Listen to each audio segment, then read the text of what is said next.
Do you watch a lot of animation? New to the game and not really sure if it's for you? Would you believe you've probably already been influenced before you ever hit play? Well, love it or hate it, anime has influenced so much of our global society, it's almost too much to count. For instance, shows like Avatar: The Last Airbender, a hotly contested show in our community of whether or not it's anime, is coming back around and has even released some new visuals for a show revolving around the grown-up gang. Who doesn't love that?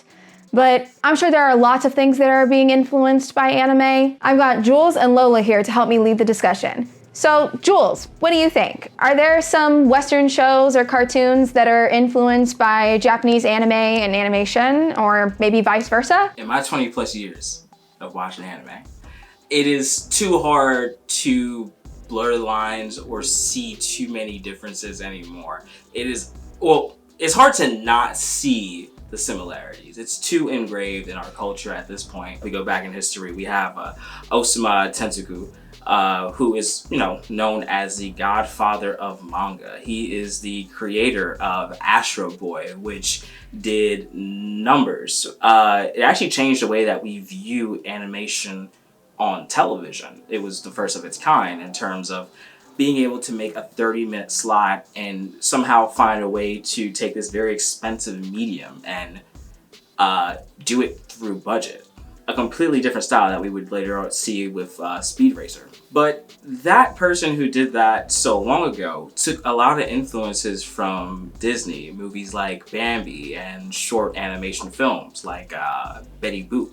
And he took those very whimsical, somewhat larger eyes, also that came from like shogu animes and mangas, and he incorporated that in a lot of other themes as well. And I really think that relationship has just kind of skyrocketed since then. We're like 100 years into anime, Japanese anime, and there's no stop on the influence that it's had across the world, but specifically with some of our cartoons. We've got to the point where we're calling that influence is like so heavy that we're calling certain cartoons anime-esque or anime adjacent. You have your Avatar's The Last Airbender, Korra, you have your Teen Titans, you have your Steven Universes, and the list just kind of goes on. And we even see it in like cultural phenomenons like the Boondocks, which touches on a very Western African-American thing, but still is able to touch onto the Japanese anime. Kind of like specifically a certain clip that it's very hard for me to think about the Boondocks and not think about this clip, but if you ever go back and you look at like this one fight between Huey, Riley, and these old people called the Hateocracy, there is like a shot for shot fight sequence where Riley's getting his ass beat by an old lady, and it's the exact same choreography that Orochimaru uses to beat the brakes off of Sasuke's, dirty Uchiha ass in the Forest of Death. Like, Toby Rama was looking down at me and like, yeah, that's my guy. Like, it was the exact same fight scene. So you can just see those influences over and over again. And it's great. What about you, Lola? Like, have you seen these kind of influences as well in like Western cartoons? Oh yes, definitely. Like the infamous Akira slide. We've seen it in Batman the animation, we see it in Star Wars Clone Wars, and even in Adventure Time. Akira is very influential, and as you mentioned Astro Boy before, today I'm pretty sure we've all seen them, the Mischiefs red boots, the Astro Boy boots. Like, everyone is spending $300 on a piece of plastic just to like look fly, but a lot of people don't realize that it's a reference to Astro Boys. The brand themselves, Mischief, even mentioned how it was Astro Boy inspired. So I feel like today we see a lot of influence, and we see a lot of anime influence outside of cartoons. We see it in media, we see it in pop culture. Rappers like Megan Thee Stallion, Lil Uzi, they even reference animes in their lyrics. People are like going to cons more often. Anime New York City tickets are $129 with tax $160 now. So yeah, I would say anime is very influential. Yeah, just going back to the Megan Thee Stallion point and the cartoons, like Megan Thee Stallion having a relationship with anime, being coined Todoroki Tina because of her love for My Hero Academia. But also, you know, that kind of influence on hip hop culture or celebrities in anime or in cartoons. We also have Nicki Minaj, who voiced, I believe, Sugalite in Steven Universe, you know, which is also heavily, you know, influenced by animation, whether it be Japanese or Korean. That's a big thing. You know, it does translate to that. And the very famous Akira slide that you were talking about was in the Steven Universe movie when Connie comes sliding in on Lion, coming to save Steven because Steven doesn't know what's going on with his body, like usual. And she comes to save him like that. And it's such a homage to the art form because Akira did something that a lot of movies don't get to do. It's only a few of them. There are the Star Wars, the Lord of the Rings, there's the, unfortunately, Avatar, not the Airbender, the blue people. These movies set a precedent, and what that 1980s movie Akira did was show people that Japanese animation is more than what you thought it was. It's not necessarily your nerdy thing. It's an art form, and it sets a precedent for what could come, which is what we're kind of living in right now. I think we're living in like peak anime. Like if the 80s were the golden age, right now we're living in like peak. And it doesn't like we have anything going down from there. And it translates to our cartoons too. We're living in very peak animation. You're right. times. And honestly, I'm sure that influence probably also goes way beyond just the movies, TV shows, and animation that we all love. I mean, we can probably think of some other places that anime really sets itself as an influential force. I mean, Lola, do you have any ideas of some things that might be also influenced by anime that aren't just the shows and the movies? Definitely fashion, as I mentioned before, music. A lot of fashion companies are now starting to collaborate with anime series. Dolce & Gabbana, it's like one of the biggest fashion houses. They did a collaboration with Jujutsu Kaisen and released the Jujutsu Kaisen capsule. There's also Low and Studio Ghibli. They did a collection as well. We also have like the smaller brands like Uniqlo, and I feel like the smaller brands are kind of good because, you know, like you love Jujutsu Kaisen, but you're not spending $2,000 on a Dolce & Gabbana Jujutsu Kaisen shirt. So when like Uniqlo puts it out for like $20 to like $50, a lot of people, it's like accessible to a lot of people. They can combine their love for anime and fashion. And I feel like now it kind of helps con goers who may not like want to cosplay, who may not like want the time, have the money, or not feel comfortable or any other reason. They can kind of like, you know, pop out and like look cool and nice when wearing merch from Uniqlo and like other fashion brands. Yeah, no, I love fashion and anime, and I actually want to continue that too. Like, if you know, you know. Like, one of my favorite mangakas, he's not the 3, he might be the 2, he may even be the 1. Hirohiko Araki. Now, if you don't know who that is the mangaka, author, writer, etc., of JoJo's Bizarre Adventure series that actually started in the 80s. Now, if you look at Araki and his, like, what he draws and his influences, you'll probably know JoJo for having very, what somebody in the 2000s would have called metro-like men. But he actually took a lot of his influences from the Western culture that he was very much into.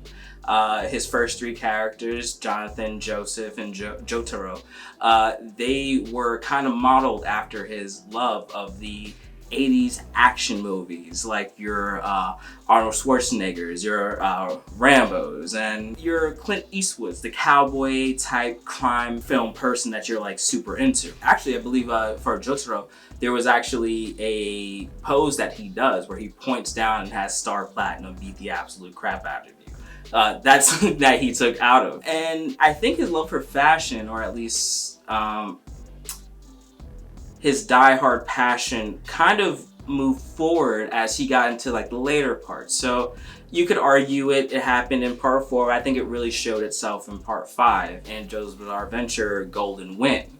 You know, you have it's placed in Italy. You have your mafiosos who when you think about it, you think about the Tony Sopranos. You have the Goodfellas, you know, Mamma Mia, whatever.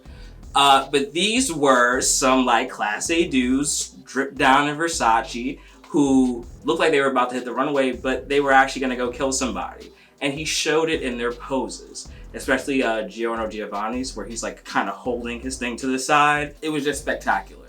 It kind of became so spectacular that it went further than the anime, and it actually landed some of his art. I believe it happened sometime in the 2010s where he actually had his art put into the Louvre. Now, I don't know how many things get into the Louvre, and I hope I'm saying that right, but like, I've never been to the Louvre, and I'm more likely to get into the Louvre than most artists, and he got his animation in there.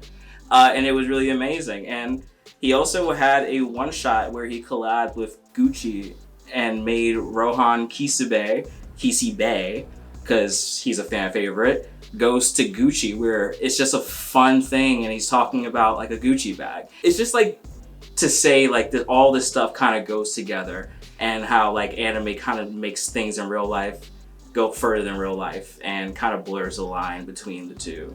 Yeah, it's hard to see. It's hard not to see, I should say. Like Gucci is crazy. Like Gucci a couple crazy. years ago, they were mad about people selling replicas on canal streets, and they decided to collab with creator of a manga.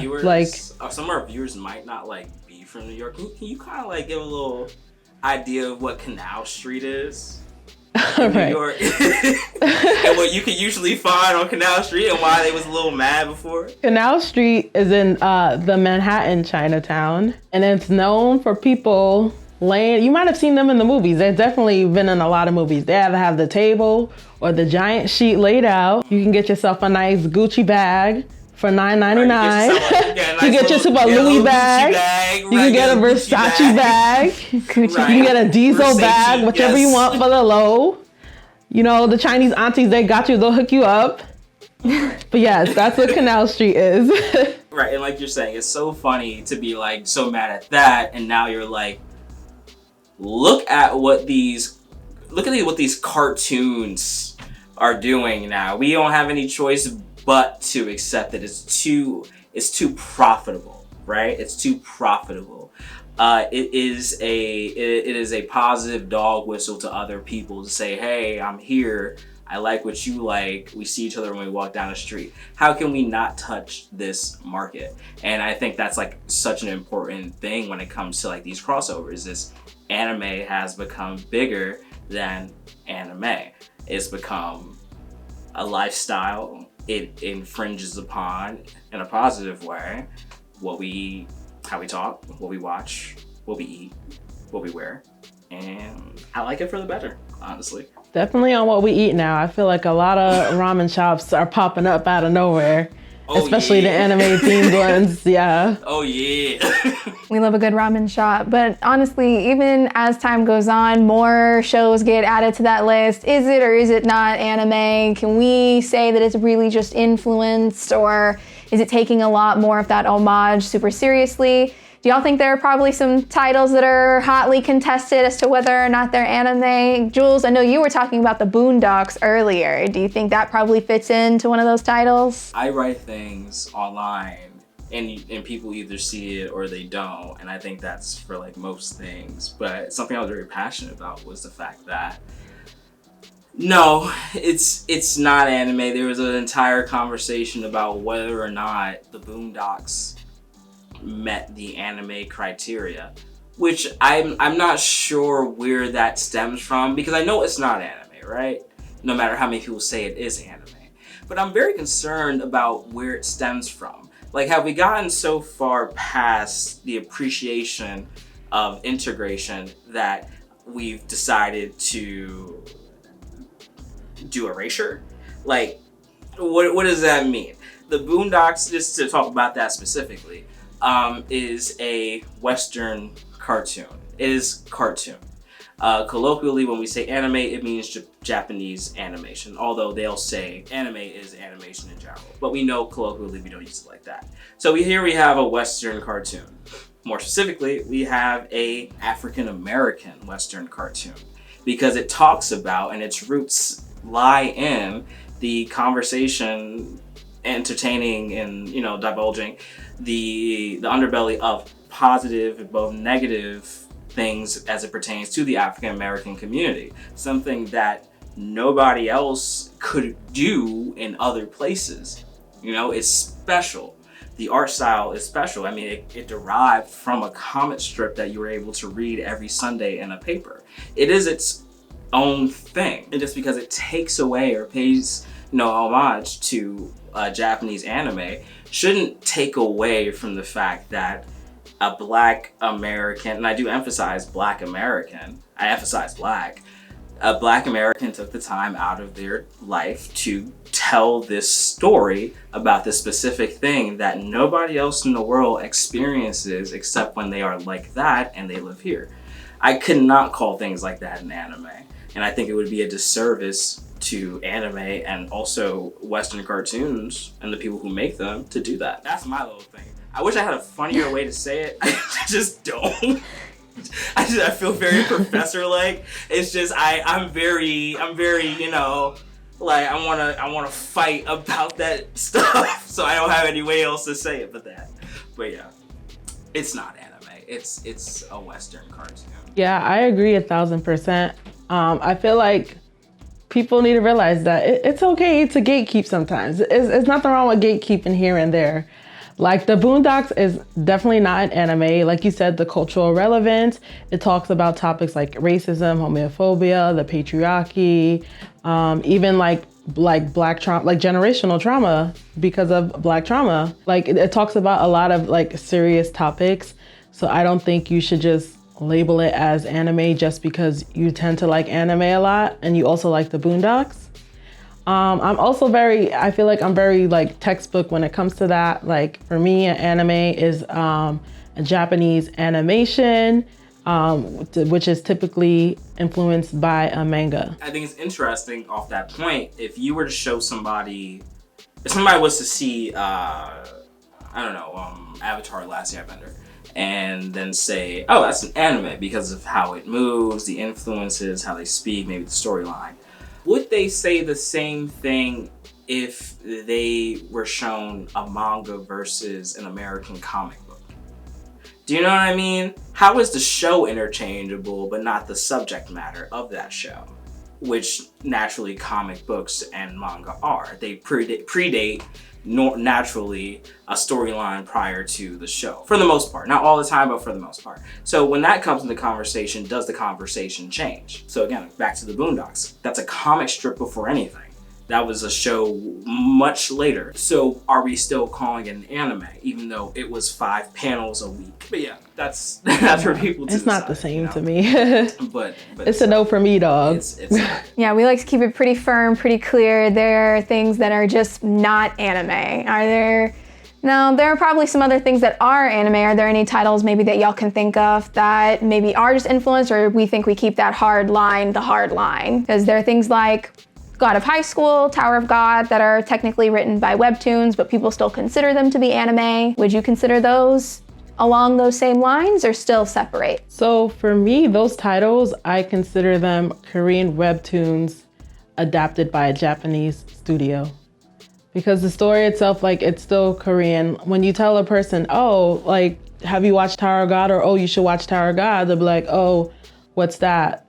You'll be like, it's a webtoon. Webtoons are just now like still gaining some popularity, and there's a lot of people who don't know what webtoons are despite how popular anime is. And a webtoon is a Korean comic. It's not Japanese. Yeah, the Japanese animation studio may pick it up, but it's still Korean. It's just like Squid Game. Squid Game, that's still Korean, but Netflix is the one producing, they're the production behind it.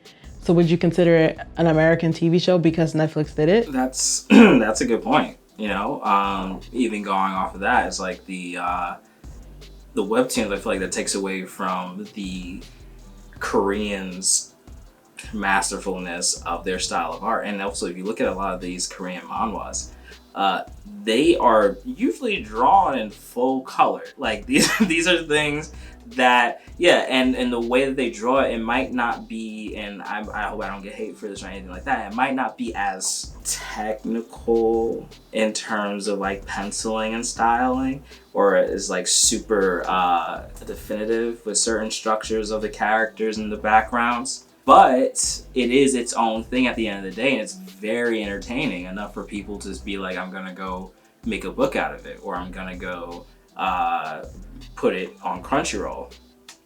But then I would also ask the question, you know, if you were some manga artist like Boichi, who is, although that is his Japanese mangaka name, his original name is actually Korean, and he is Korean, and he created mangas like Sunken Rock and probably the more popular Dr. Stone. Dr. Stone is a anime. As an anime, he decided to draw it in anime fashion.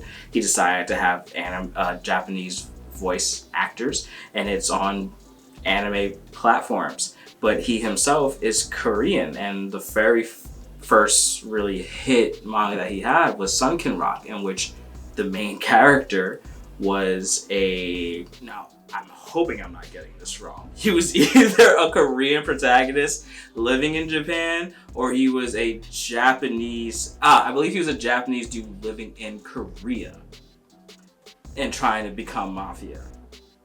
So what do you call that then? So I feel like Korean and Japanese culture, especially when it comes to certain things like manga and webtoons, and even some words in their language are very similar. I would still consider Dr. Stone a manga or anime, even though he is Korean, because he could have chose to go back to Seoul and push it out as a webtoon, but he chose to put it out as a manga. He chose to have it put out as an anime. So I would still consider that an anime. Exactly, and that's why I think that intent, that cultural intent, and that storyline intent really matters when we're talking about something, and not as much the art or where it's coming out of. And honestly, whether it's anime or just something influenced by anime, it still leaves a significant lasting impression on all of us. And really, they just draw us in with stories that we love and then try to bring them to life in a way that we'll enjoy. So even when we get to hear things like One Piece's Oda writing a letter to fans alongside Netflix, talking about the live action and all that he's gonna bring to it, it gives us fans a lot of joy and hope and excitement. And honestly, that's the most exciting part. But there's probably lots of other animes and things influenced by animes that we can think of. So if you're watching this, like, subscribe, and comment below what you think are some of your favorite things that are influenced by anime. But I want to at least thank Jules and Lola for the discussion that they brought here today. Thank y'all so much. And if anything, stay slicey. We'll see y'all next time.